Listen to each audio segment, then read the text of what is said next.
काही लोक आयुष्यात उशिरा येतात, पण इतरांना पूर्ण आयुष्य बदलून टाकतात. जुलैचा महिना. सकाळपासूनच पावसाने शहराला वेड लावलं होतं. रस्त्यावर गाड्यांचे आवाज, थंड वारा, मातीचा सुगंध, सगळीकडे फक्त पाऊसच पाऊस. सायली नेहमीप्रमाणे बस स्टॉपवर उभी होती. हातात एक पुस्तक, कानात इयरफोन्स आणि चेहऱ्यावर नेहमीसारखं शांतपणा. ती जास्त कोणाशी बोलायची नाही. कॉलेजमध्ये फ्रेंड्स होते, पण मनातलं समजणारं कोणी नव्हतं. तिला लोकांपेक्षा पाऊस जास्त आवडायचा, कारण पाऊस कधी जज करत नव्हता. त्या दिवशीही ती शांतपणे उभी राहून समोर पडणारा पाऊस बघत होती. अचानक जोरात वीज चमकली आणि काही सेकंदात मुसळधार पाऊस सुरू झाला. लोक धावत होते, कोणी दुकानात शिरलं, कोणी अम्ब्रेला उघडली, पण सायली मात्र तिथेच उभी राहिली, डोळे बंद करून. जणू त्या पावसात ती स्वतःला विसरत होती. एक्सक्यूज मी, एका आवाजात तिच्या कानावर पडला.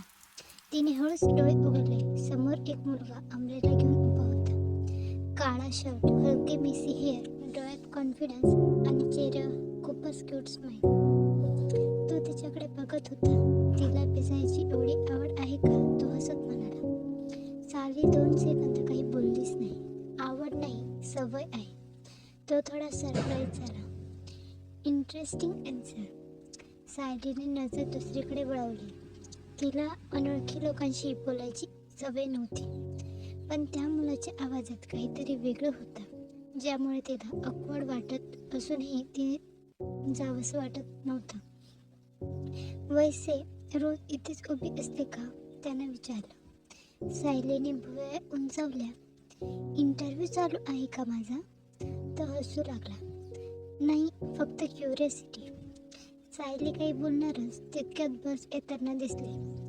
नेहमीप्रमाणे लोक बसकडे धावू लागले. सायलीने पुस्तक बॅगमध्ये ठेवताना घाईत पाऊल पुढे टाकलं आणि अचानक तिचा पाय घसरला. क्षणभर सगळं थांबल्यासारखं वाटलं.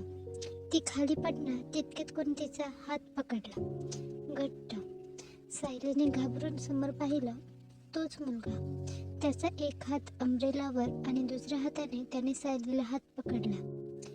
केअरफुल, तो हळू आवाजात म्हणाला. त्या क्षणी सायलीचं हृदय इतकं जोरात धडधडत होतं की तिला स्वतःलाच ऐकू येत होतं. तिने पटकन हात सोडला. थँक्स, तो हलकासा हसला. वेलकम रेनगर्ल. रेनगर्ल, ती कन्फ्यूज झाली. तो हो, कारण इतक्या पावसात फक्त मूवीमधले लोक आणि तूच खुश दिसत होतीस. सायली नकळत हसली आणि कदाचित त्याने पहिल्यांदा तिचं खरं हसणं पाहिलं. बस निघायला लागली. सायली पटकन बसमध्ये चढली आणि खिडकीजवळ बसली. बस सुरू झाली. तिने नकळत बाहेर पाहिलं. तो अजूनही तिथेच उभा होता, पावसात पूर्ण भिजलेला आणि तिच्याकडे बघत. सायलीने पटकन दुसरीकडे मान वळवली, पण तिच्या चेहऱ्यावर हलकंसं स्माईल आलं. त्या रात्री पहिल्यांदा ती खूप वेळ फोन हातात घेऊन ऑनलाईन होती, कारण तिला अचानक एकच प्रश्न सतावत होता. तो पुन्हा भेटेल का?